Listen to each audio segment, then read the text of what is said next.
Good morning, good afternoon, and good night. You've got this. So today I wanted to talk about some of the signs that there may be cheating going on in your relationship. Now, granted, they're not the same across the board because I am older and some of you young people may not do the exact same things, and I will explain why I say that. The first sign that should have been a big clue to me, but completely missed, was one day my cheater received a package in the mail. So I put it on the end table, and he came home, saw the package, opened it up in the bedroom, and strutted out. I was sitting in the living room, and this is not funny. I can laugh about it now. But he strutted out wearing this fine gold lame shirt. In case you can't tell, I'm going to get closer. But it's shiny, it's gold, and it's smooth. And unfortunately, I didn't react very well. I looked at him as he strutted in front of me, proudly, because he's a gym buff, chest puffed out. And I just looked at him and said, "You're not wearing that around me." And I was serious. Now, perhaps that wasn't the most loving, kind response, but that's what came out of my mouth. At that moment, it was my immediate reaction. Mind you, he loved that shirt so much that he ended up ordering another one and wore them, not around me. So that should have been my first clue. Something is going on. Because a typical man, and he is 57, and so I should have gotten a clue. He might be going through a change of life. Something's going on, but I was clueless at the moment. Another thing he started doing was in the morning, he'd look at himself in the mirror and he'd say, "Boy, I'm getting old." And he'd look at me and say, "Gosh, I'm losing my hair. Look at all these wrinkles I have on my face." And I said, "That's normal. We're all getting old. We're all getting wrinkles. Men look good when they're old. Men get more attractive as they age. Women become old hags when they have wrinkles, whereas men are looked at as glamorous. Look at Clint Eastwood, okay? So we all think he's hot and sexy. He's got wrinkles, but he's a man, and it's acceptable for men to have wrinkles, but if a woman has wrinkles, they're considered an old hag. So that was clue number 2. Something's going on. He's probably starting to feel old, and he's trying to feel young, and perhaps that led him to cheating. I'm not making any excuses because there are no excuses. He chose to cheat. The next thing that happened, he decided he needed a new truck. Now, not just a regular old truck. He bought a behemoth, a huge club cab, fully loaded, black, and rivets on the side. It was not brand new, but it was almost brand new, and it had rivets on the side. And I think what really cinched it for him, that whoever had it before him, on the front fender had a sticker and it said Black Widow, and he was very proud of that. And when he showed off this truck to other people, he said, "You've got to come see this." And he would show off this Black Widow thing, and it was a very high truck. I can't remember what it, so whoever bought it had put this kit so the truck was lifted. It was very high, and I had a very hard time getting into it. But that was clue number 3. Something's going on. So that happened, and then maybe that happened in the spring. So then months later, I got this feeling, the feeling that you get. You can't quite put your finger on it, but something's going on. And I'm telling you right now, women, when you get that gut feeling, you run with it, because you're usually, I would say, 100% right. Start looking. Start looking for the other clues, because I just had this gut feeling something's off. I couldn't quite put my finger on it. I couldn't say I saw anything, but something was off. And then he has always come home late, because the nature of his job, it was not unusual for him to come 7:30, 8:30, depending the time of the month. So that was normal, but suddenly 8:30 turned to 9, which was very late. He had rarely come home at 9, and then just a little past 9, and there was always an excuse. Oh, I had to do this last minute thing. The boss asked me this. The boss had me do that, and that started happening. And then he started leaving earlier.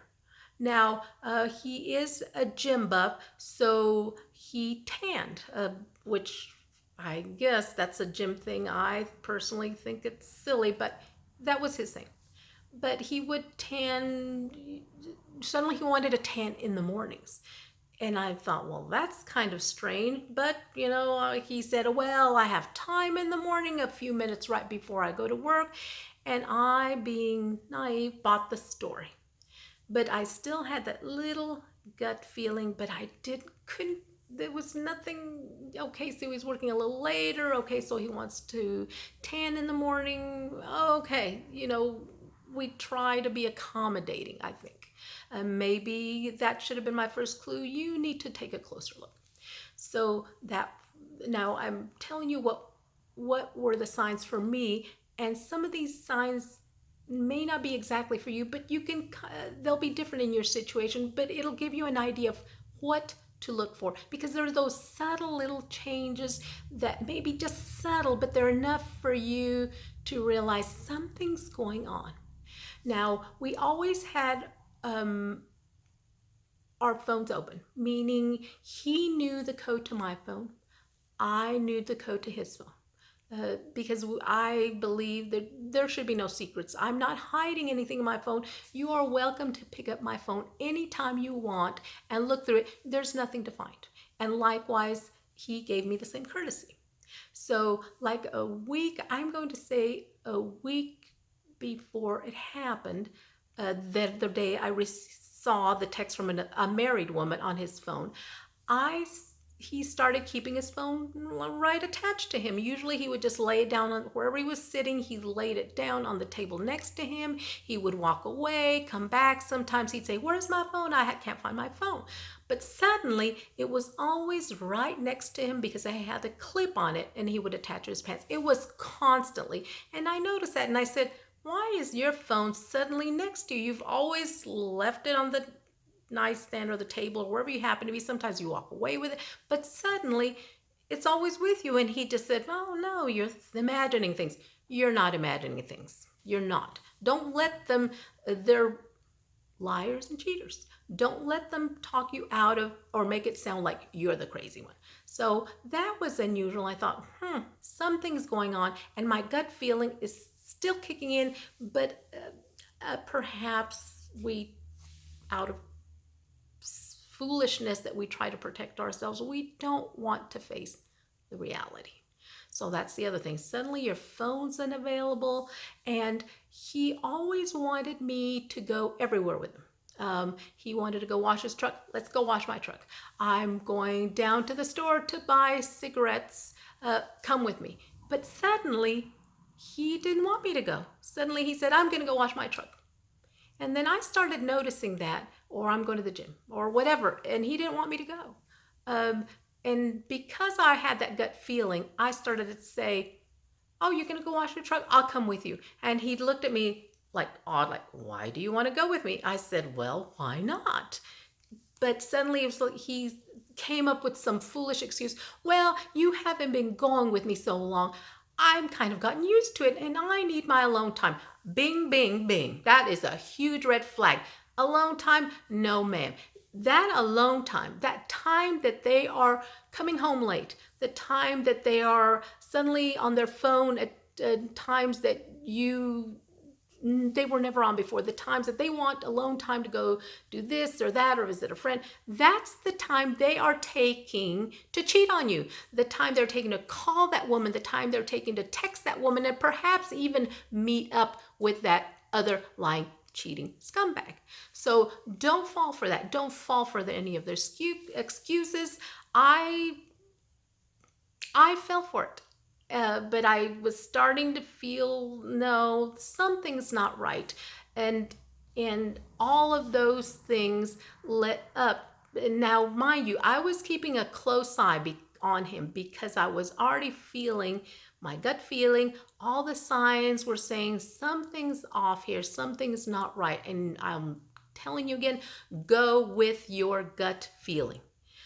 But then of course, the moment came when it was 4 a.m. He was putting his phone on vibrate. That's another clue. I don't put my phone on vibrate. If someone calls me in the middle of the night, I'm thinking that's an emergency. I need to be available. But suddenly his phone was on vibrate. Now, fortunately, or maybe unfortunately, I'm a light sleeper. It's 4 a.m. I hear the vibration. And I'm thinking, well, who would be calling or texting? I think it was just a short vibrate, so it must have been a text. Who would be calling at 4 a.m? Because I turned over and looked at my clock, and it was 4 a.m. So I thought, well, I have to go to the bathroom. I'm going to get up. But on the way to the bathroom, I looked at his phone, and there, what it was in black and white. What my gut feeling had been telling me all along. What all the little signs had been pointing to all along. It was the text from the married, cheating, adulterous woman saying, "Good morning, I love you," at 4 a.m. And then there's nothing else to be said. We know it's true. There's no denying it. I've already gone over the story in my first video. If you want to hear the rest of it, please go back and see the first one. But what I wanted to talk today about was the clues. Some other ones that I didn't go through was suddenly he starts looking real, combing his hair when it didn't matter before. Suddenly he starts wearing perfume when it didn't matter. Suddenly he's starting to dress better when he didn't before and didn't care. Suddenly he starts caring about his appearance. Perhaps if he's not a gym buff, suddenly he starts going to the gym. Those are all clues, ladies, but your biggest clue is your gut feeling. Because if you think something's going on and you have that little nagging feeling, you run with it because it is absolutely true. For me, it should have been the gold lame shirt. I can laugh about it now, but I assure you at the moment it was not funny. Since we have formed, when it was time to move him out, pack up all his things, I had friends come over, and you can hear about that in another video. But so we came across these gold lame shirts, which I knew were in the closet. And we just had a ball with them. We ran with them, and we also formed a girls' lame group. Now, the purpose of our group is if you have a dirty, rotten, cheating scoundrel in your life, and you need to pack him up and move his things out to the curb, call us. We will come. We will support you emotionally. We will have fun. We will laugh with you. We will cry with you. We will do everything to lift you up. We are the Gold Lame Girls, and we will come pack his little things and throw them to the curb because you deserve better. You did nothing. Always remember, he chose to cheat. So don't forget that. You've got this.